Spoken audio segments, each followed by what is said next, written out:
So I want to welcome everybody and thank you for coming.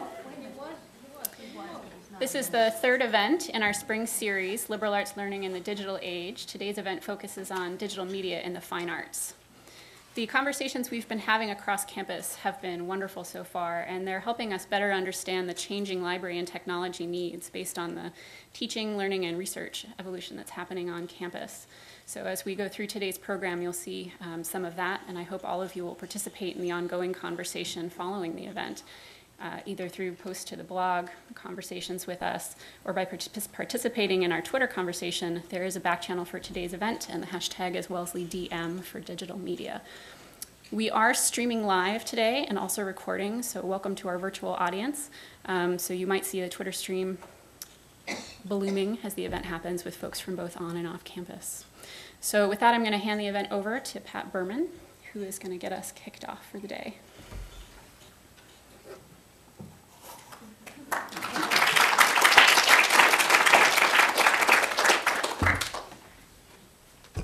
Thank you, Heather. My name is Pat Berman. I'm the chair of the art department, and the department that I work in here at Wellesley College is in itself interdisciplinary. There are many kinds of producers that work in our department and have intersections all over the campus. And it's a pleasure to welcome you and to welcome the speakers today. We're going to be presenting brief sort of synopses of our ideas around the new arts and pedagogy, based a little bit on what we do and what we would wish we could do, what our students produce and the dreams that they have. And in a way, we're going to be all talking about the same kinds of things, but using different kinds of phrases. We're going to talk about new anarchism. And at the same time, we're going to talk about the new sensorium.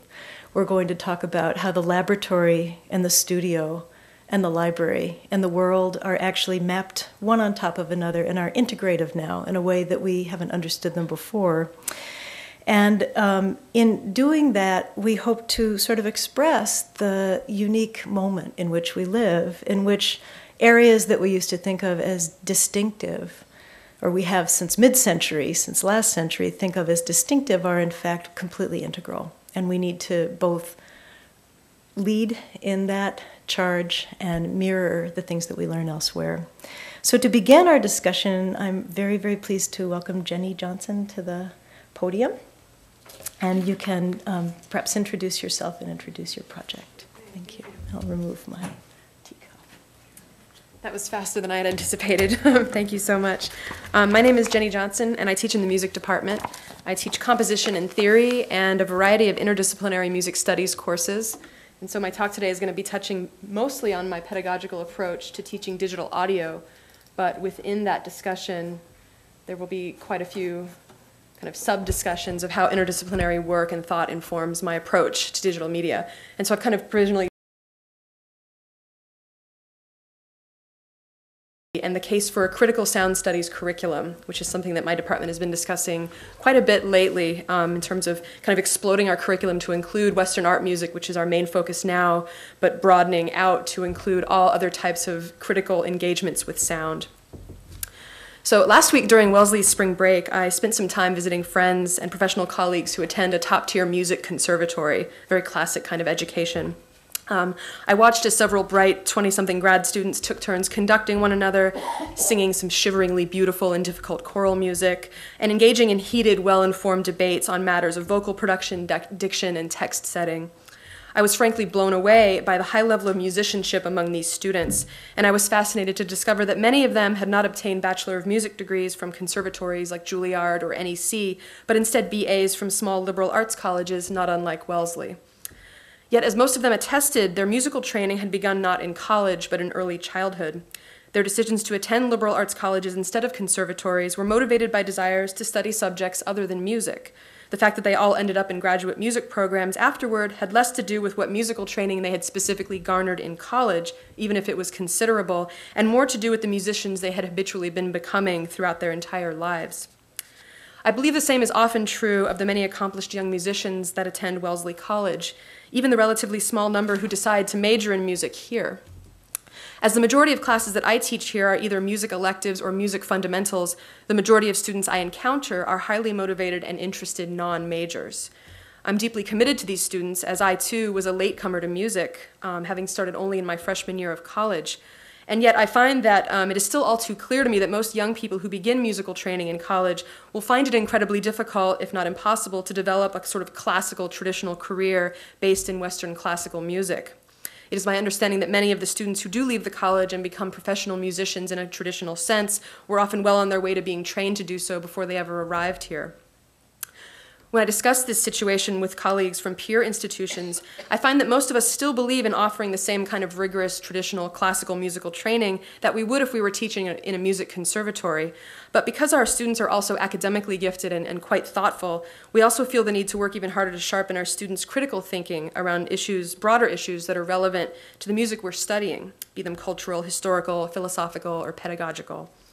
While a pedagogical approach of to this reality is already underway at many peer institutions and to some extent our own, it strikes me that much of the thinking behind this approach is conspicuously absent from our conversations with our music students.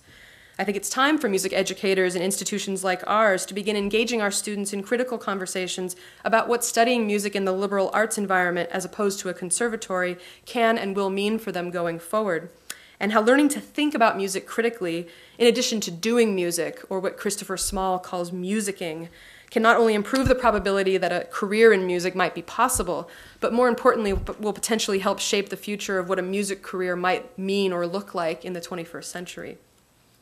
By saying this, I'm essentially admitting that a major paradigm shift in post-secondary music education is imminent, if not already underway. I'm hardly the first person to say this, but I bring it up today because I also believe that the terms of this paradigm shift are inextricably tied to burgeoning developments in music technology. Hello. Oh, it's waking up. Music's relationship to technology, as many of you probably know, specifically electronic and computer music technology, is not new. It's been over a century since the first compositions made with electronically generated sine tones were forged.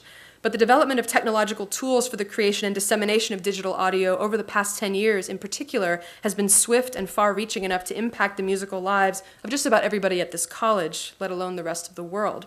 A fact that was not the case when, for instance, in the mid-20th century, Don Buchla and engineers at RCA Victor created synthesizers to which only a small percentage of academic composers had access, or when composers like Daphne Oram or John Cage spent years painstakingly splicing and gluing bits of magnetic tape together to create small electronic music compositions, or when German composer Karl-Heinz Stockhausen gained access to an elite radio engineering and production studio in Cologne to develop compositions for rare and highly expensive microphones and speaker systems.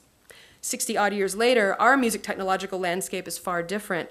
Most of today's college-age students own laptops capable of doing very similar musical tasks to those briefly described above, which means that an art form whose tools were once rarefied and available only to those lucky or resourceful enough to access them are now freely accessible to nearly anyone. I therefore believe that a productive conversation about the future of music careers, music studies, and musical creativity itself for liberal arts students is impossible without a serious consideration of the role of technology and the role it's going to play in all facets of musical expressivity going forward. The digital audio revolution has irrevocably shifted the way we hear and consume standard repertoire, the way we hear and learn and teach music, the way we think about sound and its value, the way we think about concepts of creativity, genius, and participation in musical contexts. I therefore want to pose, via the following description of my digital audio course here at Wellesley, that we as educators of aesthetic practices begin to give serious consideration to the possible forging of a curriculum devoted not just to music, but to sound studies writ large, a discipline that can include not only training in the traditional aspects of Western classical music, but also training in how to use a deep knowledge of sound as a tool for thinking through a variety of questions relevant to disciplines throughout the humanities and sciences. Such questions could include, how do sonic practices shape political endeavors and social change? How do acoustic perceptions shape neurological developments and deficits? How can the sonic output of one culture radically shift that of another? How can an architect's focused attention to acoustics have far-reaching psychological impacts on a building's future inhabitants? And finally, how have technological advancements in sound production drastically altered the economic landscape of the music industry? And what monetary recourse might creative musicians have by altering the aesthetic and practical terms of their creative output? These are questions that many of us think about outside the academy, particularly musicians, but such topics are rarely discussed on anything more than a superficial level in the collegiate music classroom, a fact that seems increasingly strange to me, given that a liberal arts music education, unlike a classical conservatory one, is uniquely posed to train interdisciplinary thinkers to solve these kinds of far-reaching problems. When I was first hired at Wellesley, I was asked to reinvent what was then the sole course in electronic and computer music, a task that seemed daunting to me despite the fact that I had long used digital audio applications in my own creative compositions. I had never taught this material before, and frankly had some very disappointing experiences taking such courses as a student. Most of what I know about electronic music has come from my own direct and proactive engagement and experimentation with the equipment, as well as from colleagues of mine with whom I have worked on collaborative projects. I therefore decided that my approach to teaching digital audio at Wellesley would encompass this same spirit of mutual collaboration, with a particularly intellectual focus on the discursive dimensions of making sounds with computers, including attention to the various social, class-based, and gender-based issues that creativity and access to technology engender, as well as the obvious and increasingly complex legal issues that are at the heart of any aesthetic enterprise involving the manipulation of pre-recorded sound. What I did not realize at the time was that the time that I was developing this experimental course was that the actual work my students would produce would not only be beautiful, compelling, and aesthetically rich, but would also demonstrate ways in which studying and engaging creatively with sound, particularly digital audio, can productively inform and be in dialogue with one's intellectual work in both the sciences and the humanities. The vast majority of the students who take my computer music course are not music majors. Many of them have taken 1 or 2 music theory courses in the past, and most of them despised it and vowed never to study it again. While I also teach music theory and believe strongly in the discipline and practice and fluency of music, I approach my computer music class quite differently, assigning just as many critical theory readings and discussions on the practice of creating computer music as I do projects and assignments on its technical requirements. Some of the critical readings I assign include Lawrence Lessig's groundbreaking work on the legal and philosophical issues inherent in sound sampling, George Lewis's work on the virtual and social discourses that arise in performing improvisationally with computers, Donna Haraway's cornerstone work on cyborg feminism and its impact on the practices and approaches of female computer musicians, R. Murray Schafer's work on soundscape studies and its impact on the development of subdisciplines now known as sound ecology and the ethics of sound, and Stephen Feld's acoustomological work on the cultures and indigenous people occupying the sonically rich forests of Papua New Guinea. I pair these readings with Joel Chataby's comprehensive history of electronic music in the United States and Europe, multiple listening assignments of avant-garde works by important 20th century composers, and then I spend the latter half of the semester teaching my students basic skills in programs like Logic Pro, an advanced digital audio workstation that allows users to record, edit, and process raw audio, as well as sequence and produce MIDI-based electronic music, and Ableton Live, a nonlinear software program that allows users to build complex acoustic tools for live performance with electronics. I also give students a brief introduction to Max MSP, now known as Max 5 or Max 6, the latest version, an object-oriented programming language that is often also used to build complex instruments and processing effects for live music performance. Over the course of the semester, I also bring in a variety of guest composers, performers, and electronic music ensembles, offering my students chances to work with these professionals in a hands-on workshop setting. The fact that most of my students who take my course do not have advanced musical training or skills becomes virtually irrelevant once they start to use some of these software programs. Most of these students find unexpected pleasure, glee, and even hidden aptitudes for recording rich, interesting sounds and organizing them in compelling ways. And most discover that their study of electronic music practices coalesces in unexpected ways with their experiences in other courses. One of my first computer music students, for instance, composed a compelling soundscape based on the concept of propinquity as it pertains to contemporary Russian literature, crafting an elegant collage of recordings from a Russian professor's lectures, processed samples from pieces with which she had emotional attachments, and some of her own original piano music. Her attempts to craft meaningful sonic relationships between these disparate artifacts, utilizing a variety of digital signal processing techniques such as slowing down or speeding up tempi, reversing the waveform of a recording, and compressing audio until it becomes distorted, resulted in a final composition that was as much an example of sonic propinquity as it was inspired by the concept in the abstract. Several of my other students have also composed soundscape compositions based on their experiences studying abroad, using similar collage-like techniques to pair recordings made in other countries with seemingly disparate musical samples either borrowed from standard repertoire, ripped from the computer, or recorded right here on Wellesley's campus. My student Nicole Gabriel, for instance, composed the following work, combining field recordings of a church bell tolling, birds singing, and rain falling in Ethiopia with a strangely emotive and off-kilter collage of African drums, reverberant bass guitar drones, and the glassy strains of a diatonic melody played by different instruments at different speeds. Her piece invites listeners to meditate on what Gaston Bachelard once called the poetics of space, particularly how the paradoxically familiar soundscape of an otherwise distant and unfamiliar place, birds, water, and bells in Ethiopia, can be rendered strange and other by being framed as foreign and counter to culturally Western forms of music. The sounds of the natural world become associated with a distant culture, while diatonic lullabies stand in for what is familiar and known.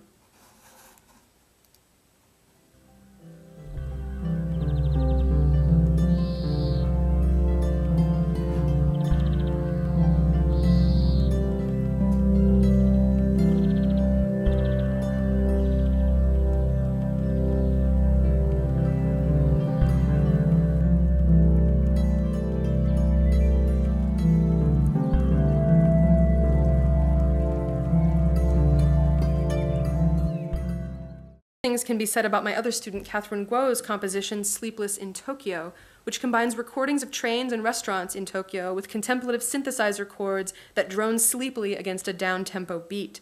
The specificity of the work's title and the overall generality of the soundscape provides, to my ears, an interesting commentary on globalization, and it strikes me that the most place-defining sound in the piece is not necessarily the Japanese language being spoken or the activities being recorded, but the particular frequency of the train chimes, which, unlike spoken Japanese or the sounds of crowds at late-night diners, are the only sounds in this piece that are completely unfamiliar to me, despite the fact that I have never traveled to Japan.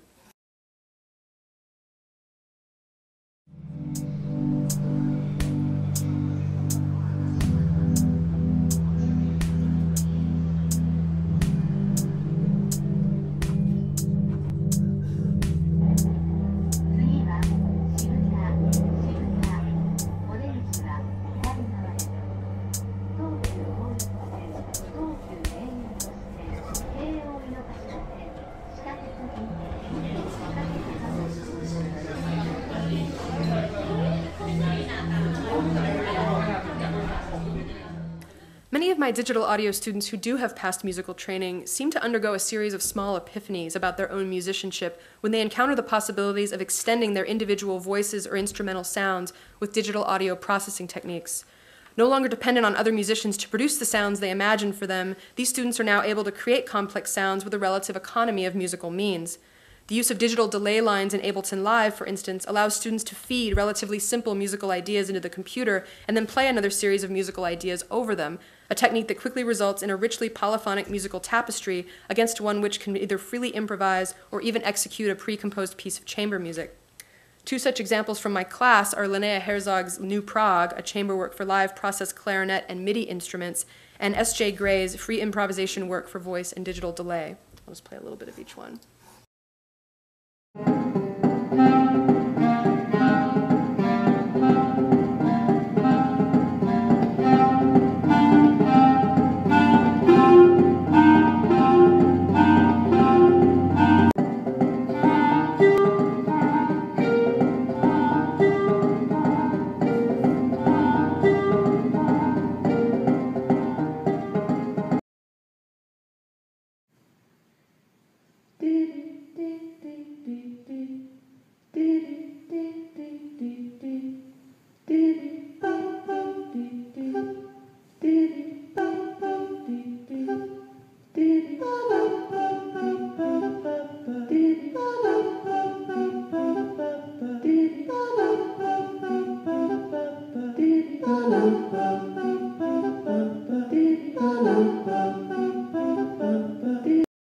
They're quite simple in a lot of musical practices that have been happening for a long time, but I think for some of these students, the revelation that this was possible just with a singular self or singular instrument was a big game changer for a lot of their approaches to their own particular brand of making music.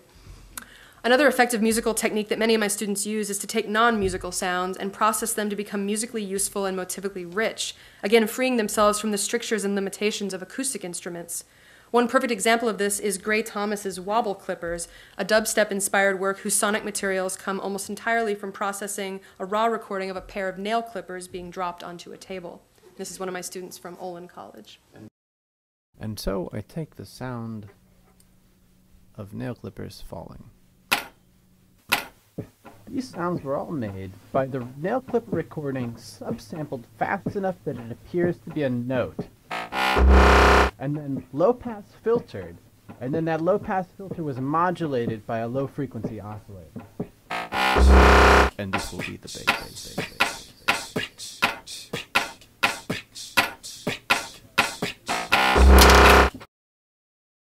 Have discovered the electroacoustic subculture of hardware hacking or repurposing consumer electronic equipment for the purpose of original music, performance of original music. Jessica Noglows, another Olin student who was enrolled in my course last semester, became inspired by electronic composer Pamela Z to create a gesture-based MIDI controller using the Xbox Kinect, a gaming console that maps and responds to physical movement with Ableton Live. When paired with the Kinect using open source software, Ableton can learn to read various dance-like gestures as MIDI data and respond by triggering different musical samples at varying speeds, frequencies, and amplitudes. This allowed Jessica to fashion a non-linear, semi-improvisational composition in real time using musical samples that she had preloaded into the Ableton, but did not have to be played at any particular time or in any particular order.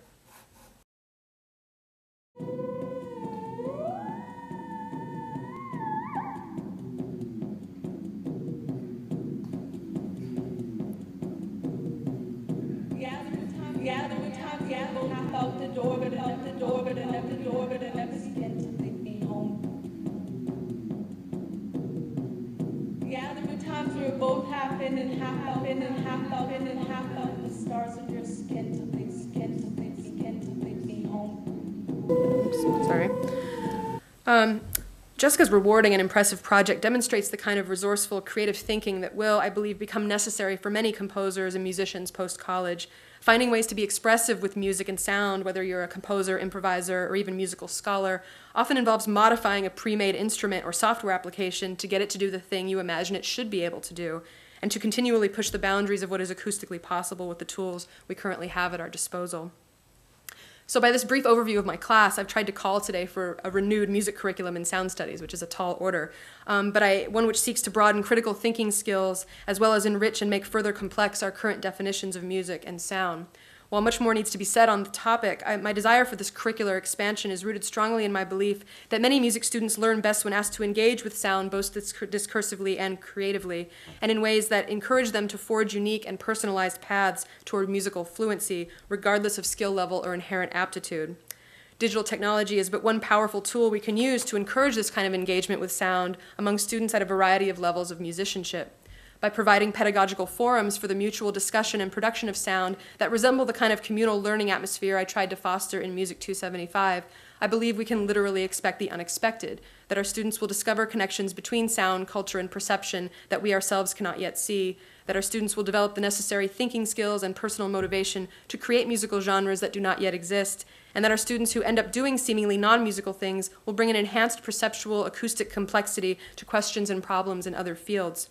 If nothing else, I believe a more interdisciplinary sound studies program will only ever increase and amplify our students' engagement with the countless sound-based traditions that comprise our planet's expressive cultures, the educational outcomes of which, in my view, are less important than the simple fact that listening to and playing music is a life-affirming pleasure, to which all humans, regardless of inherent musical aptitude, deserve unfettered access. Thanks.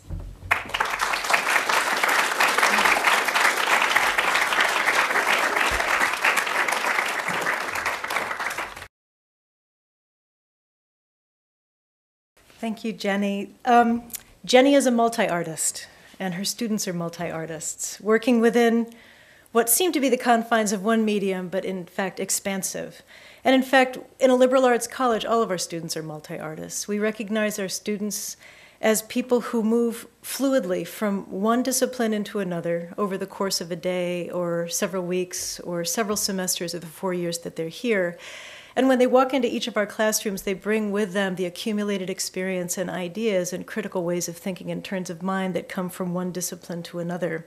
So as we've just heard about soundscapes and psychological environments and the physical expansiveness of sound planetarily achieved, I want to introduce two other multi-artists who are going to talk about additional dimensions to the ways in which pedagogy can open the doors for the things that we know our students already know and are immersed in, which is a digital world of possibility and a global world of comprehension that we ourselves might not grasp as educators and as an older generation, but it's our job to open those doors and make sure that our students come through in the best ways that they know how with the tools they already have at hand, and to offer them critical framing to enable them to further those things that they've already experienced and the things that they believe they already know.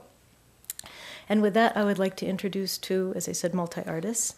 David Kelley, who is a photographer and filmmaker, videographer, theorist who teaches in the art department at Wellesley, who's going to give a presentation entitled Critical Insight into New Media.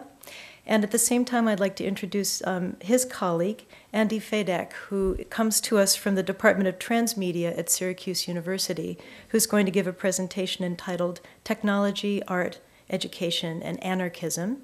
I believe they're going to give separate presentations and then hold a bit of a dialogue with us and for us. Thank you.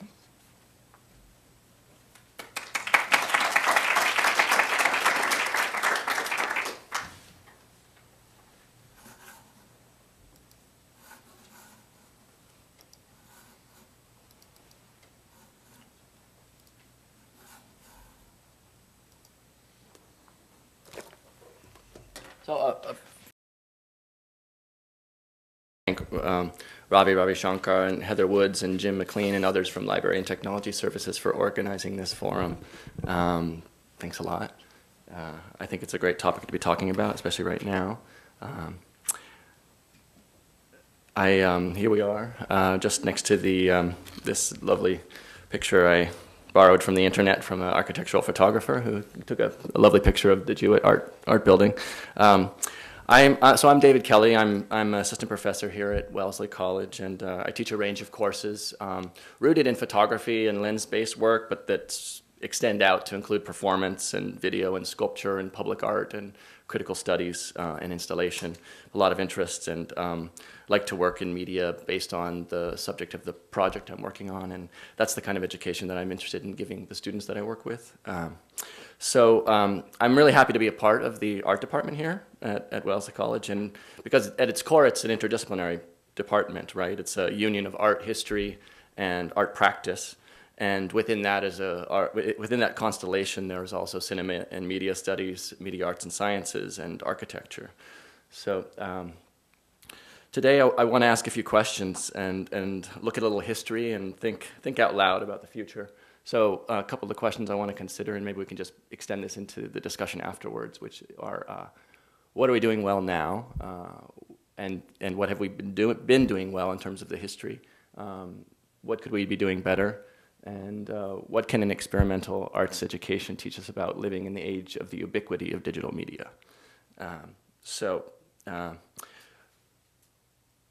I took this cover of Mi-Wan Kwan's book called One Place After Another because this cover, when I was preparing for this talk, reminded me of something that I heard Pat say when I was interviewing, thinking about taking the job here. So I'm new. I just started this fall. So my project and my time here is very fresh and very green. But so I was talking to Pat, and I asked her, about what she thinks we're preparing the students for in the art department, and was it to go on to grad school, to work in art institutions, to become professional artists or writers, and I thought that she had a really thoughtful response, which was that she believes that we're giving our students a portable education, and by that I take her to mean something that's useful and agile, sharp and improvisational, something that's portable, right? Something that has a use, but is not, it's something that you can travel with. And so I think you'll see echoed, I heard that in what Jenny spoke about and how Pat introduced, but this idea of this sort of globalized digital media world that we live in, and students who are coming from all over the world and interacting with one another, I think that's a really good thing to be thinking about. So I couldn't agree more with Pat, and this relates directly to the liberating potential that I see in new media. and as well as in the liberal arts, where students learn to create tools to use for their various endeavors. One of the greatest potentialities of digital and new media is that it's begun to break down the historical hierarchies of industry, government, education, and art institutions, so that the unanointed and the undersupported can become producers, critics, students, educators, leaders through free access to digital media. And we've seen that, echoed over and over again in the Arab Spring, right? So I teach, oops, not there yet. I teach digital photography in this moment, this twilight of analog photography in the age of the ubiquity of digital photography and imaging. And as analog photography, film, and television become obsolete, my concern is for us not to lose the lessons learned from the 20th century with regards to producing and consuming media. Lessons from feminist media theorists like Laura Mulvey or Adrian Piper, who have both taught here at Wellesley College, echoing that we have historically had an investment in critical thinkers and people who are here to challenge our students to think self-consciously and self-reflexively about the work they're doing. And other people that, like Edward Said and post-colonial theorists Noam Chomsky and Gayatri Spivak, who have contributed immensely to the critical and generative ways of producing and consuming media. So digital media is morphing in both its production and its consumption ends. Photography has become a medium suspended between still image and motion and sound, and we need to remember that these moments moments of potential are not new. As we know from the turn of the century, when high-speed photography was freezing motion, and works like this with Edward Muybridge's motion studies, or Jules Etienne Maret's camera guns, where he would shoot hundreds of successive frames of a movement to be able to capture that and render it through photograph, right? That and not far on the tail of these producers, we have the invention of cinema, right, with the Lumiere brothers' first film here of workers leaving the factory, or the Melei's trip to the moon. So what I love about looking at these two people who were produced these films within a decade of each other is that there's, on one hand, the minute this sort of being able to freeze motion into cinema was invented, there were multidisciplinary practices happening. So you have the Lumiere brothers doing this actualité films, which are very much about realism and capturing a moment of life and producing as close a rendering of reality as possible.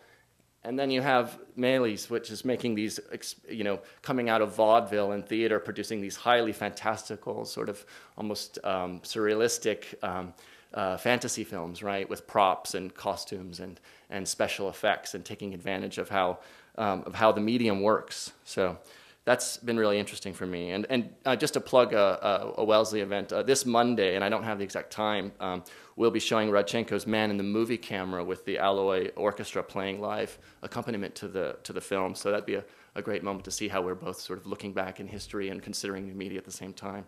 And then as I'm kind of making this little historical path of new media, I look back to also another moment of sort of innovation within filmmaking and art, which was the cinema verite, when cameras started to shrink, right? So when the film camera became the 35 millimeter camera shrank to the 16 millimeter camera, and then right on the tail of that is the invention of personal digital video, so the Portapak. So right there in the 60s and 70s, you have this great potential. People are starting to learn new ways to use the media to tell the stories they want to tell. So this is one of the first cinema verite film, Chronicle of Summer, this amazing film that Jean Rouch and Edgar Morin made in Paris with a 16 millimeter camera and a portable sound recorder. I point this out because I think about of how portability and miniaturization and democratizing of media, making it more accessible, is generative and is something that is producing ideas for makers, for media makers, and who our students are the future of media makers, right? Point back just a little bit to people who sort of thinking about this moment in time too critically, Marshall McLuhan, and then There's a still from Laura Mulvey and Peter Wollen's film, Riddles of the Sphinx, but I put that up there. I couldn't get an image for some reason of Screen Magazine, but bringing in feminist theory and psychoanalysis and Marxism into thinking about how media works. So as we go into these new technologies, which are amazing and liberating and democratizing and giving us all this potential, at the same time, I don't want us to lose, or the students that I'm working with here, to lose a sense of the history and a critical engagement of how media is shifting and how they can use it to do the things they want to do and look at the world. So.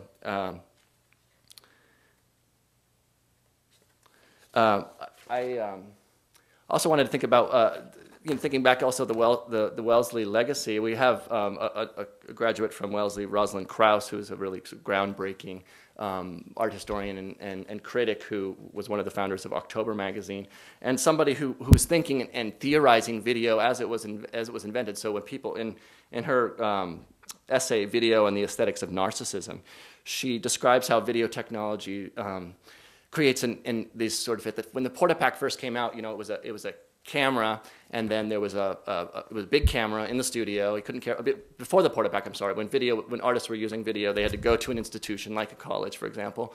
One example is at Syracuse. I think had early video technology where artists could go and work, and there was an experimental TV workshop in upstate New York as well, or in California there was Long Beach Museum.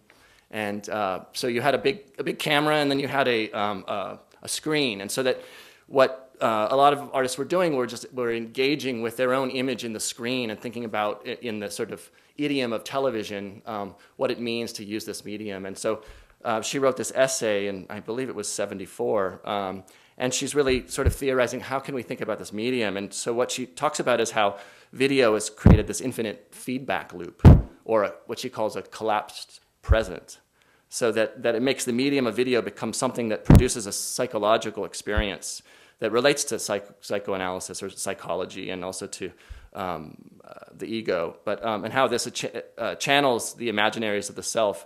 And she uses the word medium in a way, she kind of thinks about the word medium also from the parapsychological context of medium as something in a seance, for example, that would channel the spirits into the moment. So she thinks about video as being this thing. So if we think about the ubiquity of digital media now with things like Facebook and where people, and YouTube, where people are constantly posting videos, there's this moment of this sort of liveness, right, of them.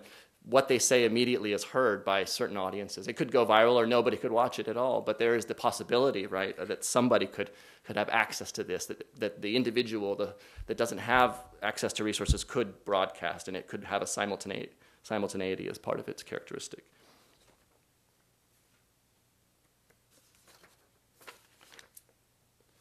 So this literalized in some artists' more structural work with film and video this is a Dan Graham piece called Body Press, where he used cameras to track the performers' movements, where they put in a sort of a mirrored cylinder and held the cameras to their body and then moved through their body, so their body was seen within the space. And then when you show the film, you see different aspects of their bodies reflected in the space. So I'm really interested in students thinking out of the box of media. I'm always talking to my students about so this is how you think about how a medium works.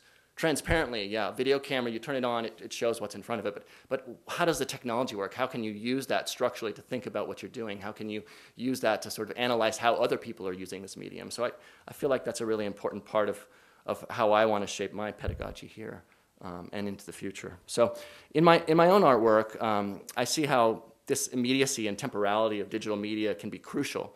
A little over a year ago, my creative collaborator Patty Chang and I read an article about a new road built through the Golden Triangle in Laos, which will be the first all-season highway linking China to Thailand or Southeast Asia over the Mekong River when they finish the bridge.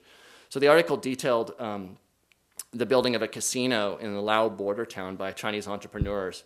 So this really interested us. We'd done work in China, and we'd been interested in sort of the peripheral regions of China and how China's economic influence was shaping that sort of landscape. So we applied for funding from the Asian Cultural Council and got a grant, and we were there in less than a year with our laptops and our digital SLR cameras and portable audio recorders, everything that could just fit in a little suitcase. and we were making a film. And now within that year, it was shown in Hong Kong and Bangkok and Utrecht. So this is an example of how,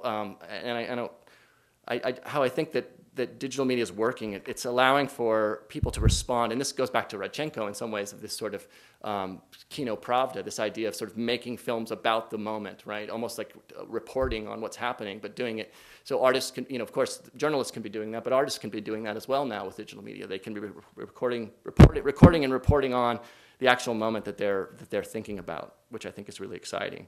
So I'm going to show you a little clip of our video that we made from Laos.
Soon after this day, a week to be precise, the new stock exchange of Laos opened for business.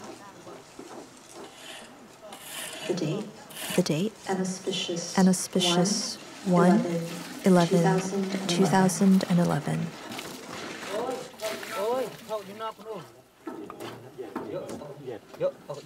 According to international news outlets, the volume of the first day's trading was thin. About 2.14 billion kip, or $265,000. On the opening day, two companies were listed on the stock exchange: the power company, and the bank. By year's end, this number could increase to 3 or 5. It's safe to say the Laos Stock Exchange is a frontier market. Frontier markets are a subset of emerging markets, which have market capitalizations which are small, but nonetheless demonstrate a relative openness and accessibility for foreign investors, and are not under extreme economic and political instability. The rule of thumb for investing in foreign markets is best summed up with the phrase coined by a master investor: use your eyes and plagiarize.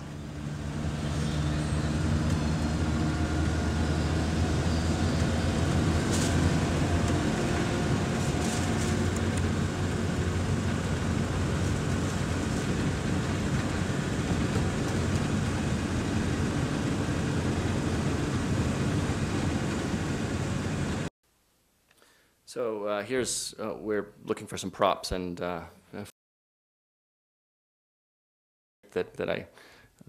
phrase that I borrow from Pat of portability. I want our students to have access to these sorts of resources as they're developing, and I want them to play an active role in the development and dissemination of this media, and to be able to use it with a critical imagination and a consciousness of the history and theories of these technologies. I also want them to have a regular and sustained access to new media makers whom are using these tools in novel ways in the present tense.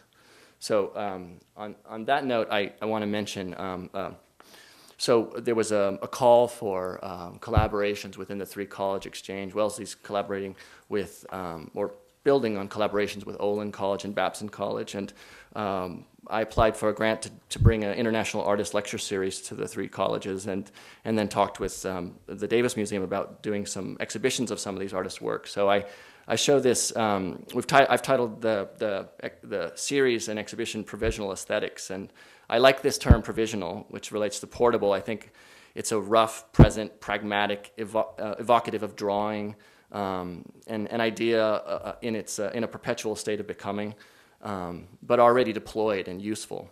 So the artists in the show and lecture series make use of new media in a contemporaneous way that could be described as propositional, immediate, realistic, and sometimes polemical. In these ways, they are able to address complicated social realities through imaginary documents, manifestos, rehearsals, and proposals. These are practices I want Wellesley students to be aware of, and these are skills that I want them to be in the possession of when they leave here, portable palettes of creation carried by individuals with compassionate, critical, and imaginative ideas. So along this line as well, I was fortunate enough to get a grant with another colleague of mine, Deborah Matzner from the anthropology department, to do a class on ethnography. And I bring this up because I feel like it relates to this idea of portability and improvisation and interdisciplinarity. So we will look in our course, look at contemporary art practices through the lens of anthropology and look at ethnographic practices through the lens of new media and fine art practices. And I feel this picks up on how these two disciplines are influencing each other in the wake of post-colonial studies, feminism and race and gender studies. So it's a postmodern, self-conscious engagement with intercultural filmmaking. And I believe this will be a good example for students of how digital media and the liberal arts can be put to use.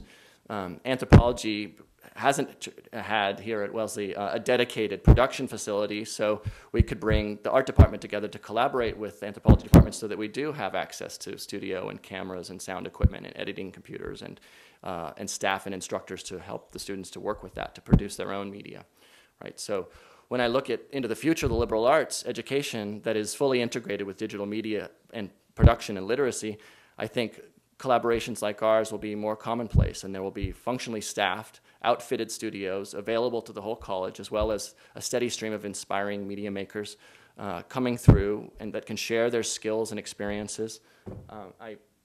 I just point this out. I know there's a lot of talk about doing some renovations with some of the buildings on campus, which is really exciting. I think it's interesting to me to think about how schools all over the world are working with creating spaces for students to work improvisationally and to work with new media and to integrate. So I pulled a couple of these things out. There's the Granoff Center at Brown University, which is separate from the art department, but a kind of an arts facility where students with an idea for a play or a dance or a film can come in there and use facilities to produce work, and there's a staff there to help them. I think that's a really exciting thing, and we have that here. We've had that traditionally with the NAP Center and with the art department, and finding ways to integrate these things I think would be a really interesting way to look to the future. So how we can, as media grows in all disciplines, how we can consider ways that we can facilitate that for students would be a challenge that I would put to myself and people who are collaborating to think about that.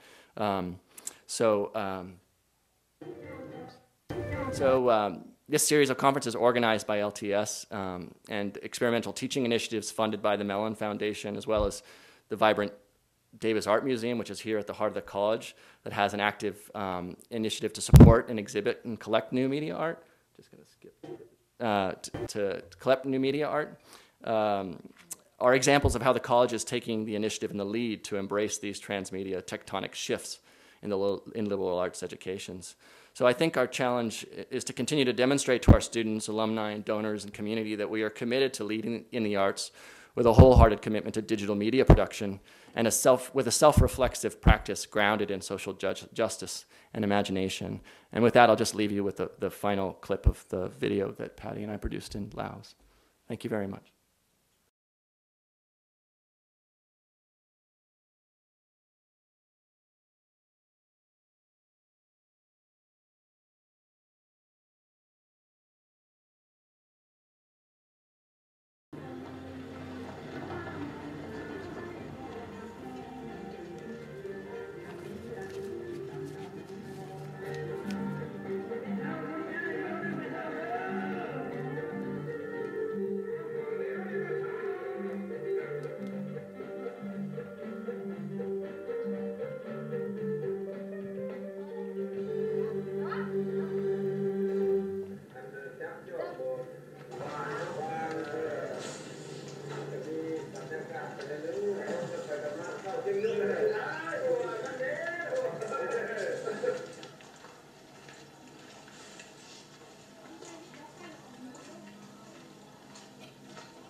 That's the border between Laos and China. This is a Chinese worker that lives in the casino town.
Thank you.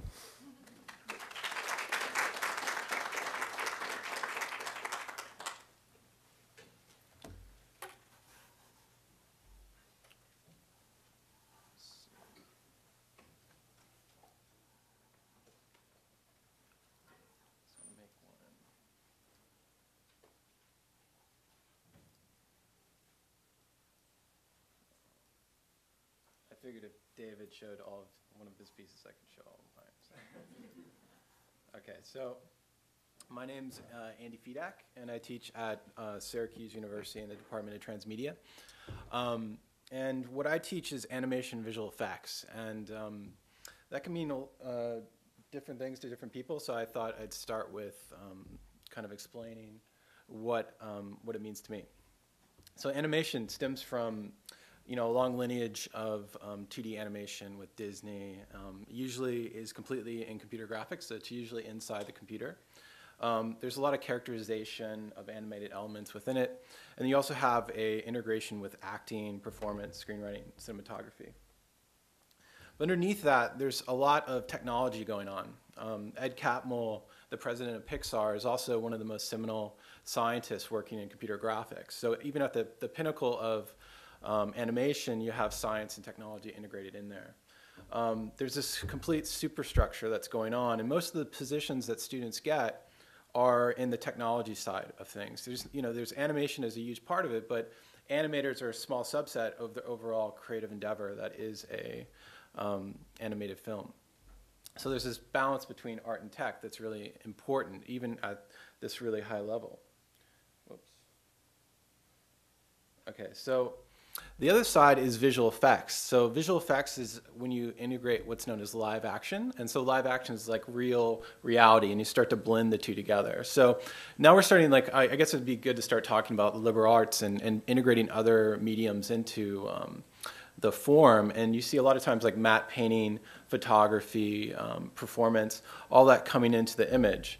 There's a lot of hybridity and pragmatism, even physical special effects, going back to what David had in his video with malaise. Talking to visual effects artists today, they'll talk about malaise and talk about how important it is to do things in the analog realm, even though you can do things in Maya or 3D, and it makes things actually faster if you can balance those worlds. So it's not like going digital means we're leaving behind reality. It's actually, you want to balance the two. And then the other big thing with visual effects is you have something what's called creature animation. So just because visual effects is using, we're not doing pure animation like a Pixar film, a lot of times you'll have creature animation, which means creatures that aren't talking, they're not really a personality, so they're more like monsters and stuff like that. And then you also go into visual effects, you get into things like mocaptionation, where you have mocap and integrating live action performance and bringing it in the two together. So you've seen things like Rango, Pirates, and Tintin, where you have a bit of both. And there's a lot of really interesting work being done today where it's a bit of reality mixed in with animation. And I think, if you look at this image right here, if you see the character on the left, the Hammerhead, you can notice that the facial features have been changed slightly. And I think it's really interesting when you actually go in and you talk to an animator about this kind of stuff. It's like, just because it's mocap doesn't mean they're animating. So it's really a cool kind of way of working. So this is the end of Avatar. Okay, sorry about that. Kind of painful, but I think it's a good analogy of how much work can go into these films, and it's insane. Avatar was you like it or hate it, right? Like it or hate it, Avatar was a huge seminal film for the computer graphics industry. You have Pixar, you have Weta, you have Double Negative, Industrial Light and Magic, all working together on one film, and it made $1 billion or whatever it's making now. So it's an important thing to realize how much work can go into this, how many jobs are going on, and kids, students can get work in there. But that doesn't mean, I'm an artist. I don't really see myself, I don't work in Hollywood production, but I really respect it. And I really think it's something that we can utilize as artists and to kind of make creative endeavors on our own by kind of ciphering off some of that technology. And so I wanted to show one of my pieces that I think kind of goes in that direction. Now, let's see. Okay.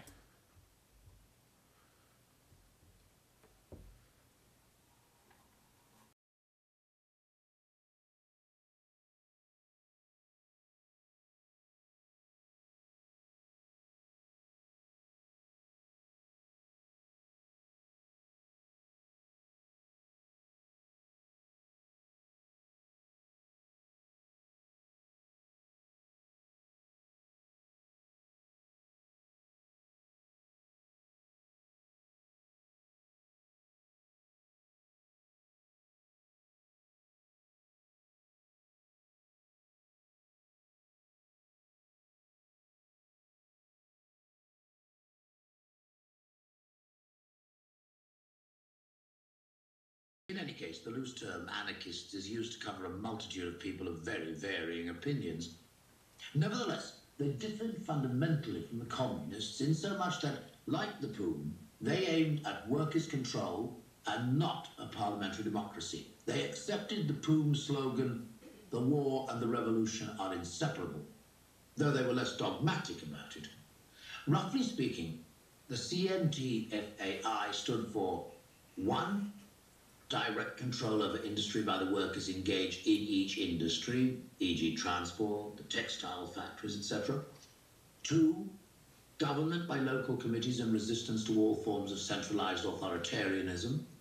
3. Uncompromising hostility to the bourgeoisie and the church. The last point, though the least precise, was the most important. The anarchists were the opposite of the majority of so-called revolutionaries, in so much that though their principles were rather vague, their hatred of privilege and injustice were perfectly genuine. Philosophically, communism and anarchism are poles apart. Practically, i.e. in the form of society aimed at, the difference is mainly one of emphasis, but it is quite irreconcilable. The communists' emphasis is always on centralism and efficiency, the anarchists on liberty and equality. Okay. So there's just a lot to cover, and I think one of the things that I ran into when I began teaching animation and visual effects 3 years ago at Syracuse was just how difficult it was to teach all this tech and to be able to teach it in a way where it wasn't just about the tech. And so I created this concept of the, well, I didn't create the concept, but I was going to begin utilizing this concept of the generalist, which breaks down the methods used in production into different sections.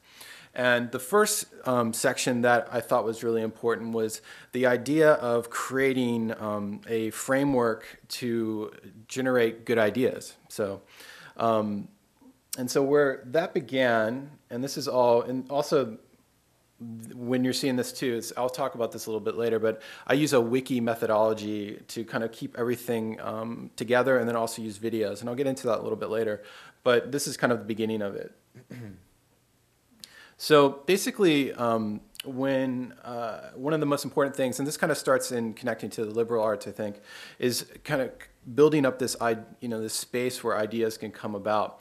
And I think that's one of the things that's easy to kind of overlook is for new students and new artists, they don't really know how to come up with good ideas. They don't there's no practice, or they kind of they have their resources of what the teacher tells them that's important, talk about this particular topic or this other topic. But I think I think it was really good for me to start to explain to them at least my own methodology, and that's really where I kind of started to come from. So there's a really great, I don't know if this is true, for some reason I have this memory of David Lynch, the famous surrealist director, talking about his own method. And his method was to sit in a comfy seat and just wait. And then idea fishes would come to him and he would have a good idea, which I thought was just the most brilliant thing I've ever heard. But try to explain that to a undergrad and they're going to kind of look at you and roll their eyes. But I do think there's something to that, where if maybe you use the idea that research is kind of like this creation of this space where you can fish for ideas.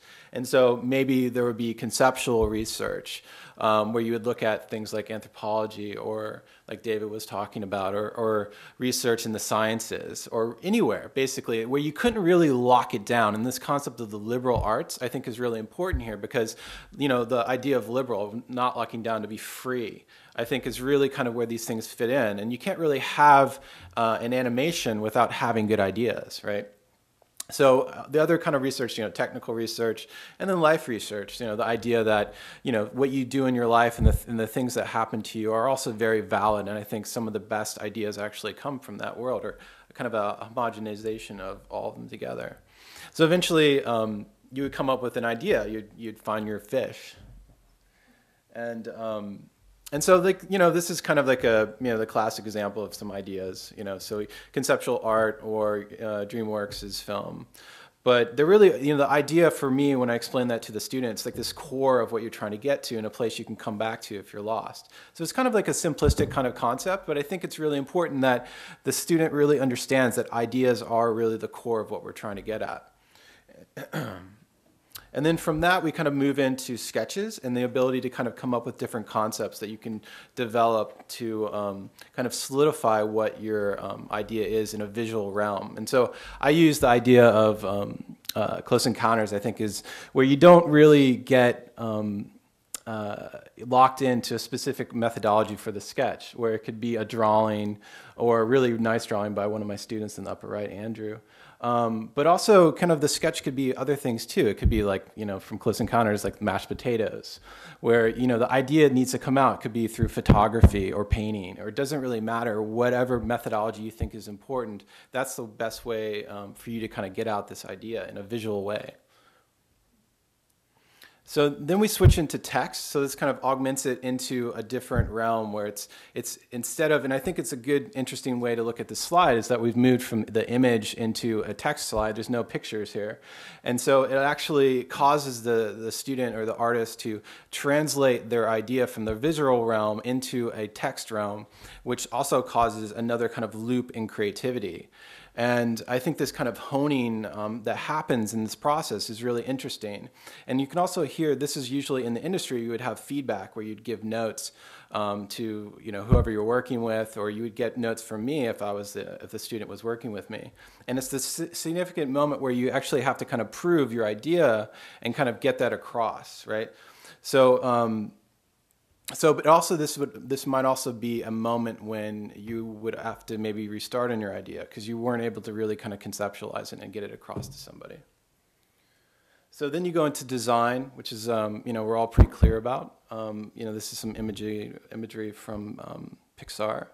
And then you're actually going to go between design, from text to design to screenplay, are all different kind of working together, at least at different studios. In film production, this usually is separated, but at Pixar or DreamWorks, you would have a lot of interconnections here, and you would have kind of like a play back and forth. And I think that's one of the reasons why they're so successful, is that they have this really interesting kind of setup there, where you have screenwriters and you have designers and you have directors all working together to get the idea, and they can go back in the process rather than being stuck and not being able to go back. Because in film, you have to pay somebody if you're going to go back and do rewrites, right? So here it's all kind of set. And that's what's really interesting for an artist working in this way. They can go back and kind of integrate.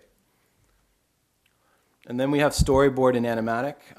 So again, this is something that I use, and eventually it's a great way to, anytime you're working in computer graphics, it's going to take a long time to do things. So you always want to have your idea done in the analog realm, in drawing or whatever form that you can quickly get an idea down and kind of test it before you actually go into production. Because you can kind of really burn yourself if you spend like a year working on, a woman in a bathroom climbing up a hole if you don't have a really good idea behind it. So it's definitely something that can be really important to the process.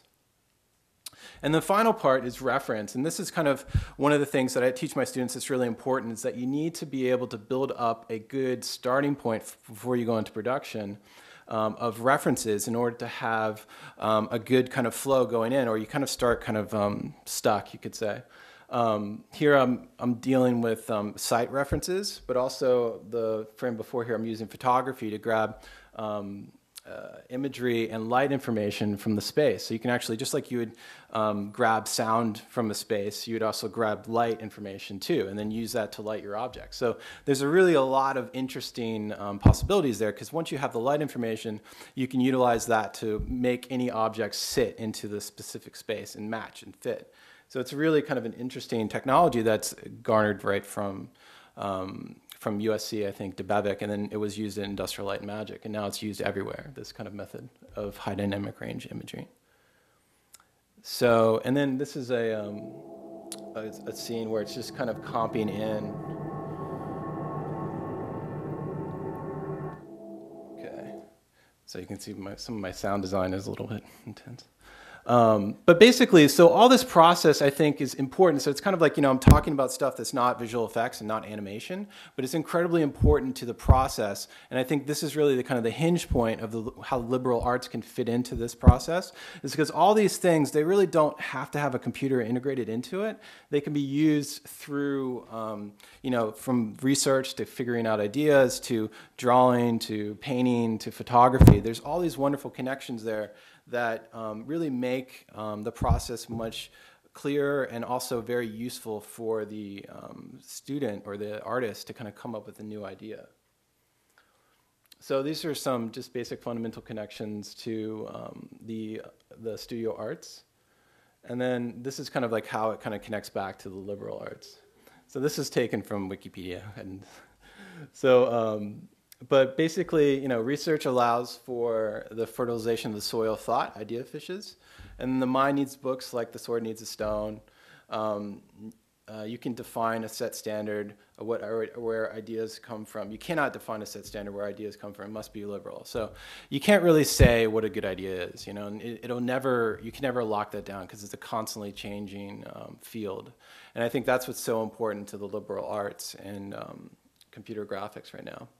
So getting back to the generalist approach, and so not locking down a specific method and privileging a particular method over another. I deal with pre-production is what we've talked about so far, but there's also production and post-production. And this is really where the technology kind of comes into play and how I teach it. And I think working on my own at Syracuse, or teaching the technical side of animation there, I've had to come up with my own kind of methods in order to kind of get across some of these ideas to the students. So I came up with this idea called augmented teaching. which is a method to maintain the knowledge for myself, and now through a wiki-based video. So basically, in the past, it was like I used the wiki to kind of like remember, okay, how you do, you know, subsurface scattering properly with RenderMan, or composite correctly with Nuke, or there was just really basic stuff that I couldn't keep in my head. And so I had this idea, you know, I was watching Harry Potter where there's this pensieve where he takes his thoughts out and he puts it in this little vat, and then he can take the thought out and put it back. So it was basically, I was like, oh, I'm going to use that idea. That's such a good idea. And so I took that idea and I kind of applied it to my wiki concept. And so now it kind of flowed into my teaching, because I'd have these videos and then my students would be like, you know, I'd teach like, imagine like all the technical stuff I'm talking about now, if you could go back and learn about it, you know, at your own pace, it kind of was like a no-brainer. And so that's where I started to do video lectures kind of in conjunction with my teaching. And so what's cool about it, though, is and this kind of connects to the anarchist thing eventually, is that if you have more videos than lectures that you need, right? So if you have kind of expands past what you're the fundamentals, you can actually have the student kind of make their own path. And that's what kind of it gets kind of neat, is that you can kind of allow for self-guiding. And that's what I really kind of got excited about. So eventually I want to go open source, and I want to keep on going with it, and I'm really excited about it. But it's kind of like a neat setup. So here's a couple of vids from the wiki. The top two are just kind of going examples of the methods that I use, and the left one is rigging, and I'm basically rigging up a robot and showing how to do it correctly, and you know. And then on the right is 3D sculpting and painting. So you can obviously you can see the connections on the right with texturing and painting with actual analog painting, and understanding specularity and all those different interesting forms. And then on the bottom we have dynamics, which is more scientific, but it can be just as beautiful. So, you know, kind of talking about fluid dynamics, in-class sims, that kind of stuff is very much in the realm of computer science. So there's definitely some overlap there as well. So the more you can understand these kind of realms, then you bring it to this realm of computer graphics, I think the more kind of, it's like a really interesting kind of focal point, I think, for all this tech. And then here's post-production. So post-production is where after movement, and then I go into rendering and compositing. So this is where you see a lot of interesting, where things get really realistic, is when you understand how to integrate the 2D and 3D worlds together. And I think this is something which a lot of students don't really get at a typical animation school. You need to understand how the whole process works, otherwise you kind of just understand animation. So there's a very deep side to this process that I kind of used in order to talk about in my in my practice, that I didn't want to kind of cut away. And I think it's important. It's just as important as animation is all the other parts of the puzzle that can go together. And all those different pieces can be creative, and you can do cool stuff in them. So just some statistics, 300 videos, over 100 pages. And what's interesting, it's like now it's like 60,000 minutes that have been viewed. I think it's a very powerful method. Once you start doing it, the students, if you don't do it, the students get mad. So it's definitely a one-way street sometimes. But I think it's really good, and it helps me lecture. It helps me get better at, as a teaching pedagogical tool. When you see your own videos, it's kind of weird at first, but you start to see how you can improve. And it's a nice kind of interesting kind of way of working and learning more about what you could do better as a teacher. So the last part I wanted to cover is anarchism. And this is something that's important to me philosophically, not only in my artwork, but also kind of bringing it into my teaching as well. And so anarchy and anarchism are two different terms that sometimes are kind of put together. And I think I'd probably like to start with a kind of definition of each. So anarchy is a state of disorder due to absence of non-recognition of authority. He must ensure public order in a country threatened with anarchy. And anarchism is the belief in the abolition of all government and the organization of society on a voluntary cooperative basis without recourse to force or compulsion. So these are two very different things. So you have one that's it's saying immediately that it's disorder, and the other is basically the absence of government. So just because you have an absence of government doesn't mean you're going to have disorder, okay? And so that's where I think the first kind of mistake that can happen. But I kind of like to kind of extend this into my own interpretation of the way I see it. It's important and interesting right now. And this is a picture of Noam Chomsky, who David talked about earlier. So basically, there's a text called No Gods and No Masters by Daniel Guerin. And I think it's a good example of just like the breadth of how deep this topic is. And it basically goes back to, before, the Greeks. So it kind of goes back to even before then, when you had just the idea of not having a master. And I think, it's an idea as old as dirt, but it's still relevant today, because so many times we have ideas where we're told to think a particular way, and it doesn't really help us, and we start to kind of break out from under it. And so you could say like the Occupy movement is an idea of this idea, or the Arab Spring, or whatever. It's just the structure, and this is after Chomsky, is the structure that we take on, because sometimes it's okay. We need a structure. We need to have our mom and dad take care of us when we're young, because we don't know what the hell is going on, and we're going to run across the street and get run over. We need to kind of have that structure in order to survive and grow. But eventually, we kind of have to break out from under it. And I think that there's a sweet spot for education too, where if you're aware of how are we helping students, are we limiting them, and how much freedom they might be able to we might be able to give them to help them grow as artists and make their own choices, to be liberal, right? To be free to do what they want, I think is really an interesting topic. And, anytime people see anarchists, they think you're crazy, so I just want to say I'm not crazy. Pop that in there. So anarchism and education. So there's a lot of interesting theorists working in this topic. It really comes down to how you really learn. Like for me, I'm autodidactic. I've taught myself 3D. Most of the stuff the technical stuff I've learned on my own. The theory and the concepts and stuff I feel like I've gotten from my own life, but also from theorists. But it's really, I think, in the long run, there's this idea that the professor is the one that knows, that we're the kind of like the adjudicator of pass fail and all that kind of stuff. And it really is. We're just kind of. I think that orientation is incorrect. I feel like we're actually there's the information. We're just trying to have that flow of information get to them. We're not the source of the information. We're not the source of truth. And so there's a couple topics that I'll just kind of briefly talk about. So honing theory is this concept that all creativity is a honing of the way we see the world, like the construction of our worldview. And Leon Gabora is a PhD, is a psychologist that actually speaks about this concept in the realm of creativity, and how being free to make the choices that you need to make as an artist is really important, because that's part of your actually kind of world building, personal world building methodology. And so I think that's really an interesting kind of connection. Jacques Rancière, autodidacticism. He talks about this in his text, The Ignorant Schoolmaster, which is an amazing text about, and I think it's the 1800s, a French schoolmaster basically couldn't teach French, and I'm gonna mess this up, but basically it's the ability where students could learn a language on their own just by having a book that's in French and learn it directly from the text. And there was no actually instructor, that they would learn it on their own. And this happened, it started with excuse me. So it basically, Jacques Rancière kind of sums it up really well, but Paulo Freire, I think, is probably the lead, for me, the most interesting part of this equation, with his work with the agrarian reforms in South America. And he talks a lot about student-teacher dualism, and this idea that the teacher and the student are like this hierarchy that I've talked about earlier.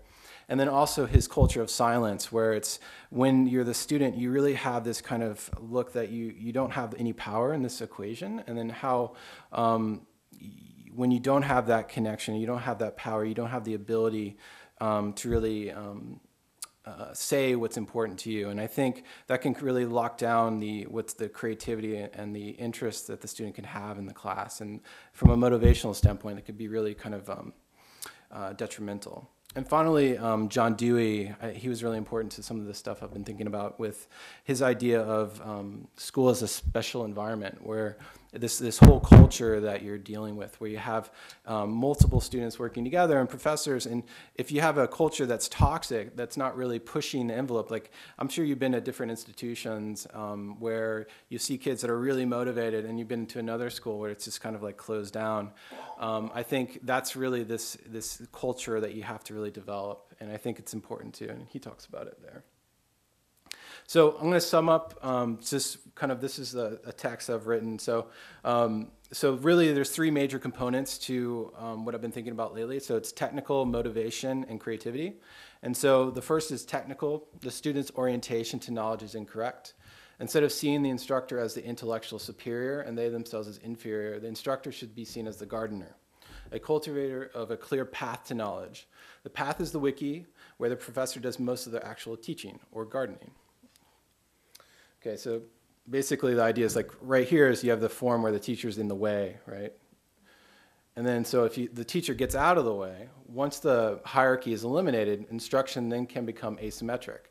A solid framework of fundamentals is of course taught, but it's the ever-changing problematic situation which really solidifies and expands this foundation.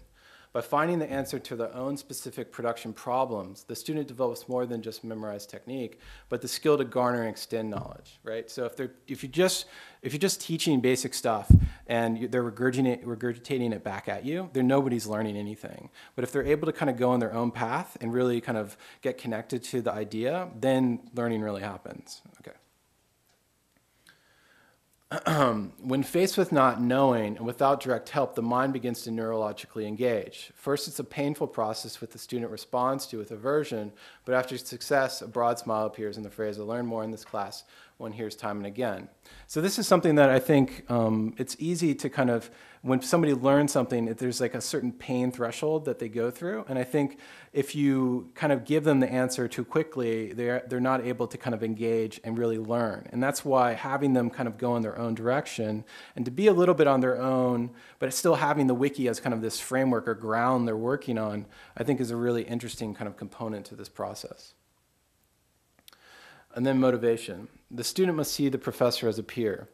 Even with the elimination of the intellectual hierarchy above, because of grading, the professor is still seen as the superior to whom they need to either be subordinate to or trick to get around. Perpetuated by over a decade of learning within this hierarchy, the student must realize that reality is the final adjudicator. A sense of self-worth needs to be formed not from the stamp of approval of passing a class, but an emancipatory motivation when a student sees it is their self who's preventing their own dreams from coming true. Motivation cannot come from fear, but only when the student invests in themselves. That's a picture of Paulo Freire. The learning potential from this worldview expands dramatically in the context of an institutional setting. So this is after Dewey. No longer trying to get just a good grade, they become much more personally invested in their projects through peer group engagement. It is here when the professor and student becomes equal that learning really takes off. So if the professor becomes the peer, all peers become professors. And then the wiki would go around and help to kind of frame it, right? But the wiki can never be the frame. The wiki has to deform to the actual interest of the students, the actual interest of the actual what their interests are, and what you're also your own artistic creativity. So it kind of deforms over time. And finally, creativity. The structure of creativity is the structure of wiki. Ideation is a lifelong challenge which one constantly loops through each time we try to create something new. This is incredibly difficult for a student, for it always brings them back to the pain of not knowing. So it's the same idea earlier that we were talking about when using, when letting them go on their own on the wiki. So basically, this is a problem of structure. This is the way I've been dealing with it. So in essence, it's a problem of structure. One needs to set up a framework in which they can build up a good idea rather than being drowned in possibilities. Within the context of animation and visual effects, one can break down the creative workflows in the form of professional pipelines of the major studios. So pre-production, production, post-production. But in the experimental liberal art kind of orientation, you wouldn't have a specific area where you would say this is where the art's going to happen. You would have it broken down in all these different areas. That could be really interesting. And then you can also get a job in. So a proven process naturally fosters spaces in which ideas may come, research, design, screenplay. They're the same spaces where a student might eventually earn a living. And this helps to both stimulate creativity in the more professionally oriented students, while also a certain rigor in their more art-oriented peers. By intertwining the creative process with the structure of the technical, the two are developed simultaneously, each a kairos for the other. And that's it. I appreciate it.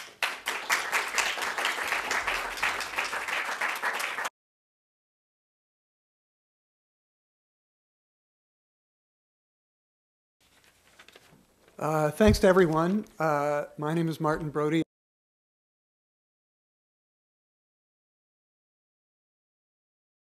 Already, in fact, one of the things I have to do is to convey Pat Berman's apologies, because a very important committee that she's on meets right now at 2:30. So as to have a little bit of discussion, if there's continued interest in that, I'm going to just say 2 or 3 minutes of concluding remarks, and then there may be time for some of the dialogue that we talked about having before.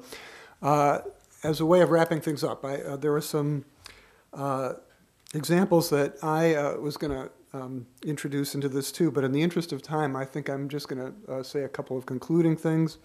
And I think I can represent Pat well in this regard too, because we've had many, many conversations about this topic.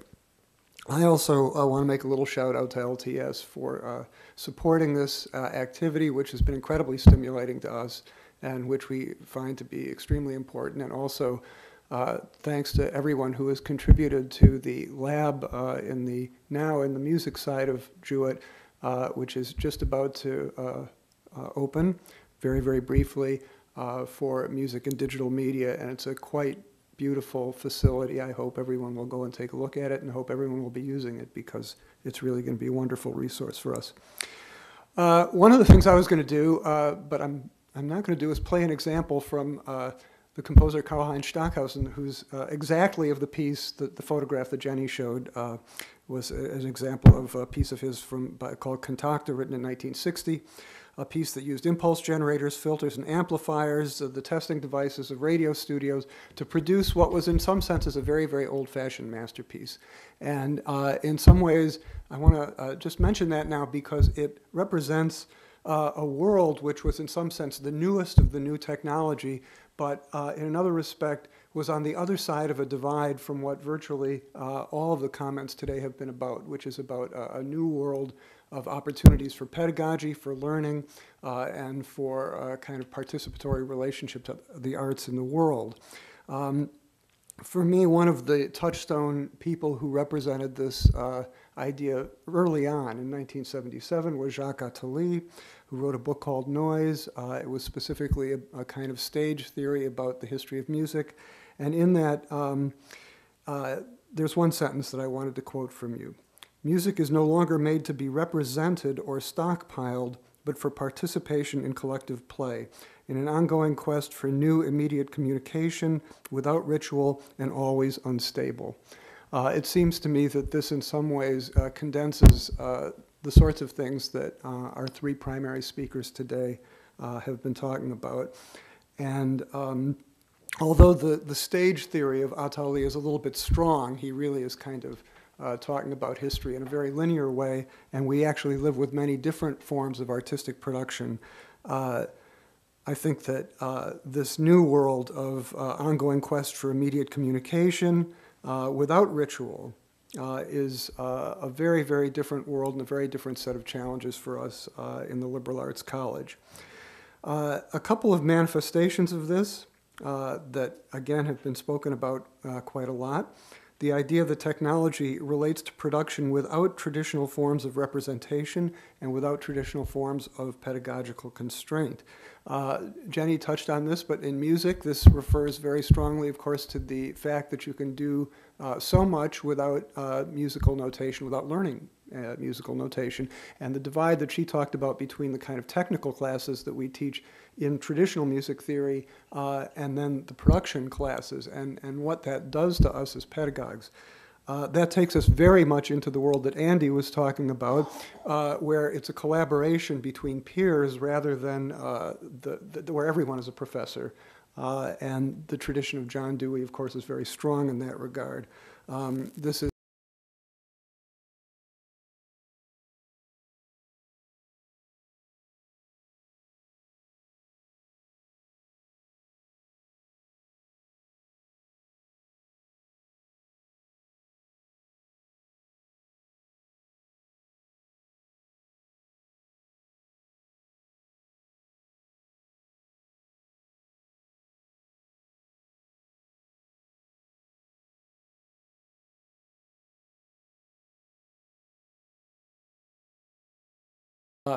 it's not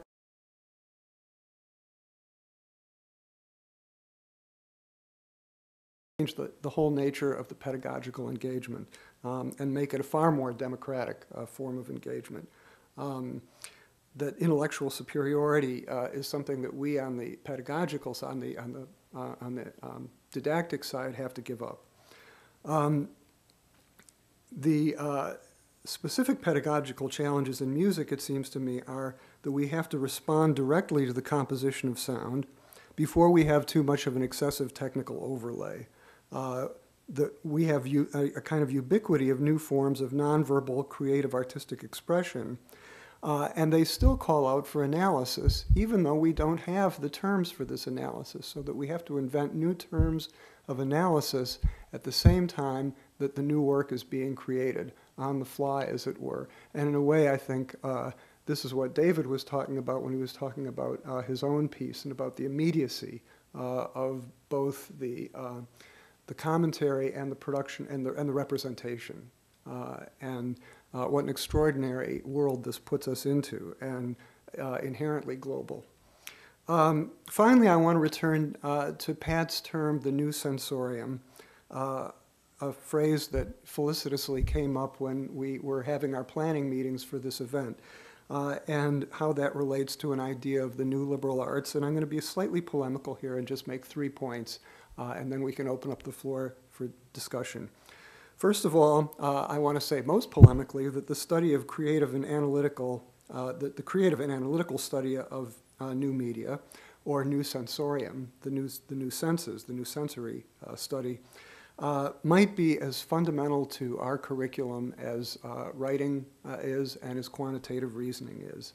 That the use of digital media in the contemporary world, the use of media to create realities and to analyze realities is going to be absolutely fundamental to us, and this is going to be a huge challenge for the future, and a very exciting challenge. And again, the kinds of physical spaces to do this work that we saw in David's presentation are very exciting to us as we move forward in this way.